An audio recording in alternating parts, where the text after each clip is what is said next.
This is Did You Know? If you like this content, don't forget to hit that subscribe button and that notification bell. So, in the American and European version of Resident Evil 1, there is no auto-aim. In the Japanese release, there is auto-aim. Also, another difference is when you pick up an ink ribbon in the European and American version, you get 2, but in the Japanese, you get 3. Now back to the Japanese part. When picking Chris or Jill, Chris is labelled as hard and Jill is labelled as easy, but in the American and European version we have to figure that out for ourselves by just playing. Also, the intro for the European and American version, as we got clippings of newspapers. However, the Japanese version is a bit more gory, as you can see corpses. Also in the Japanese version, another difference is you can see Joseph being mauled to death by dogs, which is not in the European or American version. Also in the European and American version, the intro for Chris is much different to the Japanese intro. As you can see, he's in different shots and poses, but the rest of the cast is all just in the one shot. That's because Chris in the original Japanese version, he's smoking, and the West didn't want to promote it. And it's the same for Chris in his bad ending in the European and American release. As you can see, he looks disappointed, but in the Japanese version, he lights up a fresh cigarette. Also in the Japanese version, when you get into the mansion, the audio is in English, but all of the subtitles is in Japanese. Also coming up now is soundtracks for the American and European version, as the Japanese is different. Let me know in the comments which one you prefer. I got a shotgun. Chris Redfield. And now for the ending credits on the European and American version.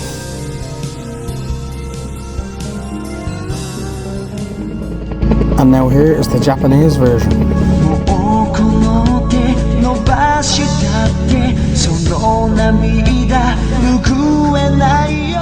And we're back with the Japanese version now, where we can see Kenneth's head being decapitated.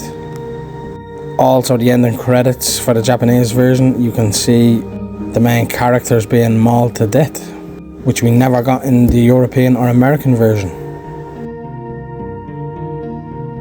Also, another difference on the Japanese version is when you pick up a file, you can actually see the book that you're reading from, but in the American and European version, you just get the writing on the screen and a black background. So now we're going to take a look at the Japanese version of the Resident Evil 1 demo. And it gets tasty. Itchy tasty. Boring. So even though you can highlight Jill, she is not playable, only Chris is playable. It's like the full Japanese version. The intro and the scene with Kenneth is uncut. The game is also voiced in English but subtitled in Japanese. As soon as the game shows its character models, a timer appears. And no, it's not for keeping scores. You have 15 minutes to complete this demo, which is quite difficult. There is 3 ways to stop the timer: FMV cutscenes, door loading screens, and when you are in your item management. So obviously back in the day, you'd be playing this demo and you wouldn't have a clue where to go because it would be your first time playing it. It would be a good trick to go into your item management to stop the clock. So in this demo you have the entire first part of the game, up to the point where you put the crests in to open the door, to open the guardhouse. And in this demo you only have to insert 3 crests, but in the full game it's 4. So if you make it to the guardhouse or run out of time, you will be greeted with the same message: to be continued.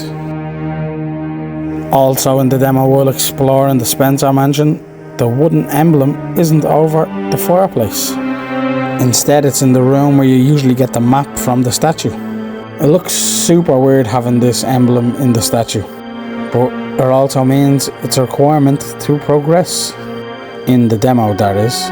The ink ribbon in the back is only worth 1 as well, but it doesn't matter, you can't save in the demo. A message tells you this in the room where you meet Rebecca at the typewriter. No typewriter in here either. Also in the demo, walking up the stairs is a bit different to the full game. As you can see here, before the loading screen appears, Chris takes 2 to 3 steps up the stairs. And in the demo, strangely, the loading screen isn't as long as the full game. And as for other minor differences, when you insert the gold emblem above the fireplace, the clock only strikes once and not 3 times like the full game.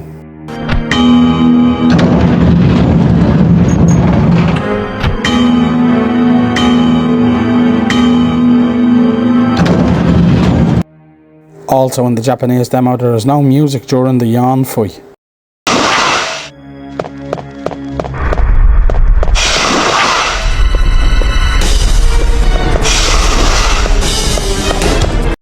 There's also some more changes. The room where you have to put the statue over the gas vents, there is a third statue in the room of different colour as an obstacle to make it harder to get the second vent. Draining the tub in the bathroom gives you ammo instead of an old key like in the full game. I really wish this was in the full game. So we go back to the room where there was no typewriter at the stairs. We can hear footsteps above us.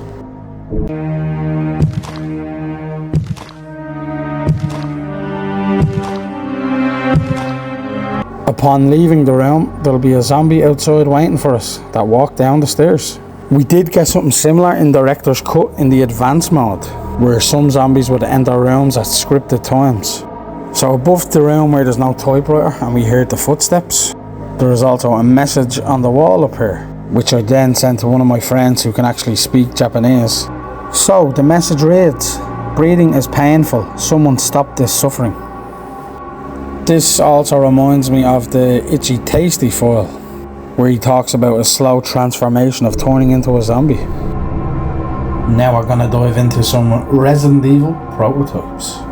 So there is 3 prototypes of a Resident Evil that I'm aware of. The first one is dated August 4th, 1995, and it seems to be for basic testing purposes, and the picture of Chris is different to the original. It's a drawing rather than an actual picture of the actor. And when you pick Chris, there is no audio, unlike the full game.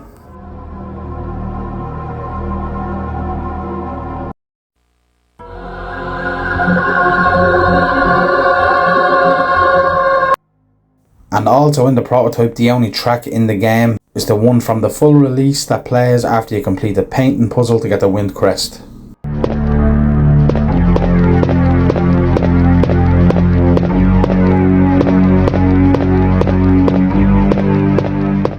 Also in this prototype there is no voice acting, only cries of pain when Chris gets hurt. And these voices seem to be Japanese voices because they don't match the actual ones in game.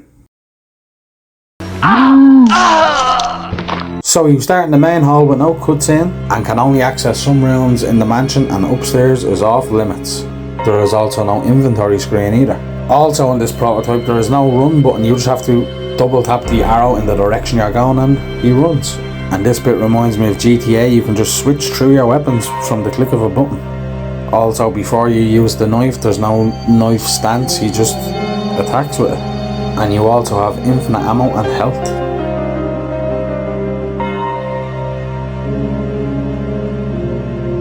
Also the camera angles in some rooms are completely different. Like the dining room, and it doesn't have the clock ticking either.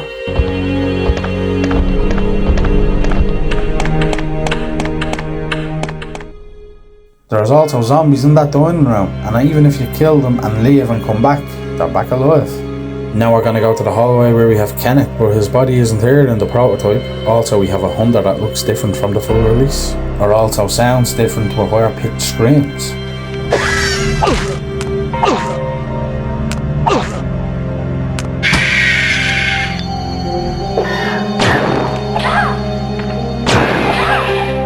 The statue room looks unfinished and doesn't have the movable stairs. The hallway in the back also has a body there that doesn't appear in the full game. The dog hallway also has spiders instead. Some doors in the full version that needed keys to open are already opened in the prototype. And most things in the prototype cannot be interacted with, like this shelf in the piano room, but you can take the shotgun. So again, there's no inventory screen, so the shotgun just disappears.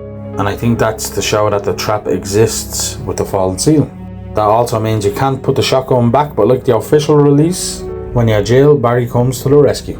In the release game, when Jill checking both doors will trigger this cutscene, but in the prototype Chris has to wait until the ceiling gets down to a certain level.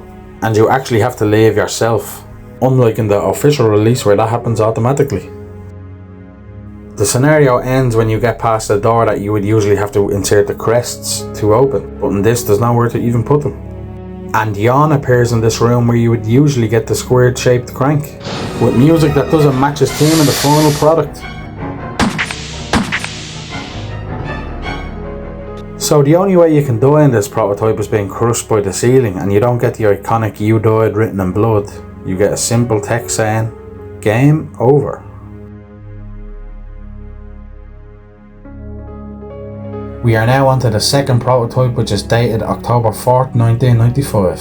So what's different? So in this prototype you can now switch between Chris and Jill, and once again their pictures are drawn on. So here we have our first in-game cutscene, which plays out as normal like the original, with no voice acting, but we do have subtitles. Also, the music is more fitting. I also just wanted to say that it's been great looking through these prototypes, as you can see the progress in each one. Like now we actually have an inventory screen which is completely different to the full release version one, and the pictures are much different as well. Also, now that an inventory screen exists in this prototype, we can select our weapons the normal way, not just cycling through them like the first prototype. Guns now also have ammo, and now before we use the knife it needs a ready position to be used, which is majorly different compared to the original game.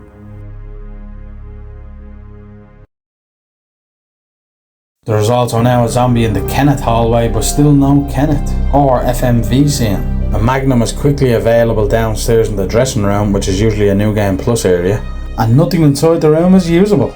So now into the room with the statue, which still looks unfinished, and still no movable stairs, and the corpse in the back hallway has been moved. And now we're going to head over to the dog hallway, which is still the spider hallway in this prototype. And now the shotgun, it can be removed from the stand, which actually goes into our inventory this time. The escape scene from the crushing ceiling plays out normally, but with no voice acting. And also in this prototype we can actually go upstairs, where we can check out the dining rooms, up our balcony area, and also where Forrest's body is. Also, when you want to go upstairs you just take a few in-game steps and up you go. There is no dedicated button. And now in this prototype, when we die we get the iconic "You died" screen, not just a game over like the last one. So this prototype ends the same way as the earlier one did, with a hunter guarding the room where you would usually get the squared crank, where Jan attacks and then you are greeted with a "To be continued" screen. And now we're on to the final prototype, which is labelled 1/31, and I assume that means the 31st of January 1996. And this version is the full game with voice acting and cutscenes, only a few small differences. One big difference is when you enter a room you can see the coding in the transition. So the statue room is now complete, just change the first floor map instead of the wooden emblem. Also in the prototypes, the storage chest sounded completely different. The statue with the blue jewel is now on the other side of the balcony, so you have to run by it and push it backwards. The dog keeper, rather than guarding shotgun shells, now has the first floor map, but when you pick her up the prototype crashes, with a message that translates to gibberish. And one thing that surprised me was when you use a key item to open a door, it gets discarded automatically. You don't even get the message that asks, do you want to discard the key? And like in the demo, there is only 3 crests required to open the door with the squared crank, rather than 4. The wind crest is missing. Elevator transitions are also different. And in the guardhouse, the red book room has no zombies. Also, when you pick up a map, it doesn't bring you directly to the map screen. Also, you cannot combine bullets like you can in the full released game. And the room with the pool table has a different track from the full release.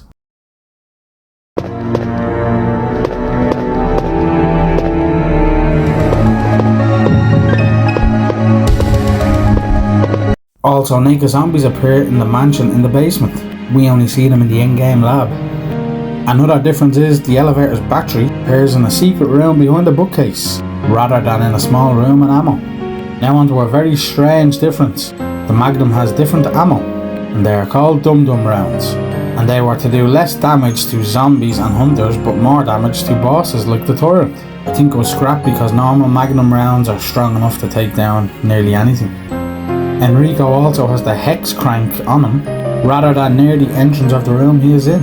The force boulder in the cave is activated as soon as you walk up to it. You do not have to investigate and walk away. Another strange difference is that there's spare ammo for the flamethrower.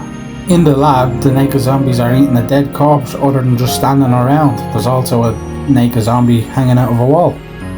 And lastly, there is a debug menu where you can listen to dialogue.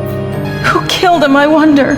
Teleport to certain rooms, and even adjust lighting. And now on to the director's cut. And the first thing we notice is the Capcom logo at the start of the game. And this is the old one now.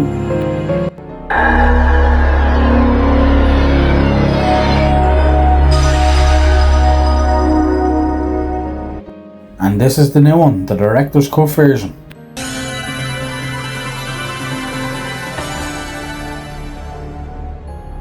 So now in the director's cut version you can now pick your difficulty rather than the character selection. Chris, hard, Jill, easy. Standard is the original Resident Evil experience, which also includes auto aim and ink ribbon pickups over 3. Training mode, enemies do less damage, you get more ink ribbons per pickup and ammo. And also enemies take less damage.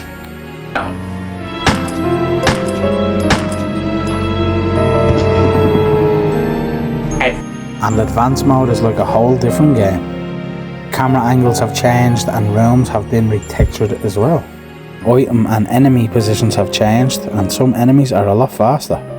You also have a Viperetta that can get critical headshots like Resident Evil 2 Nightmare mode, which I'm playing now, so make sure to go check them out as well.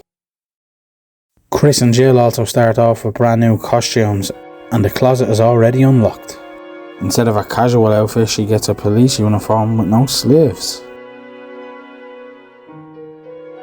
Chris loses his outer shirt and wears a white undershirt. And even Rebecca gets a new costume. She has red shorts and t-shirt on. And on advanced mode here are some scripted zombie scenes.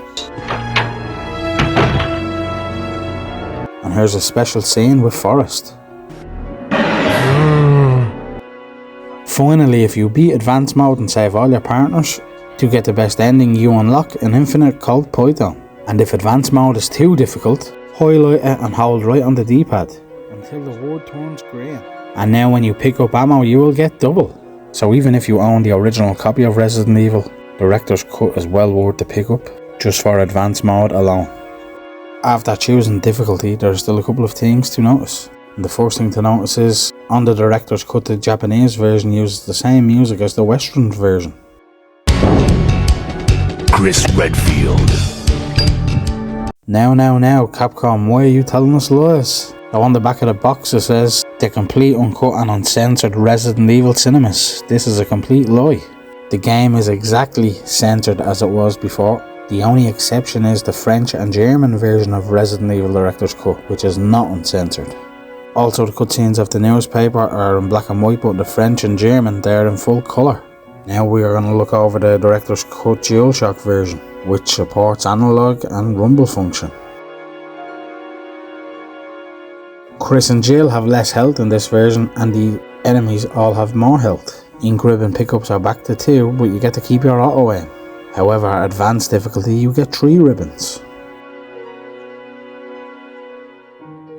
And the most obvious thing about the game is that it has a whole reworked soundtrack. And it's no hidden secret that everybody hates the music on this version.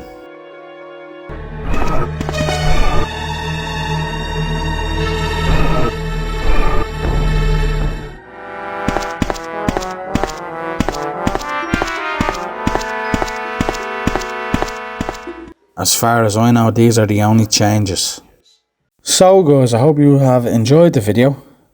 Also, do not forget to check out my playthroughs now of Resident Evil 2 Nightmare mode. This is me trying to kill one zombie. It took 35 bullets. So it's a struggle. But once again, really appreciate all of you. Don't forget to hit that like button, leave a comment, subscribe, hit that notification bell. Thanks very much for watching. So handgun does knock them down, but after like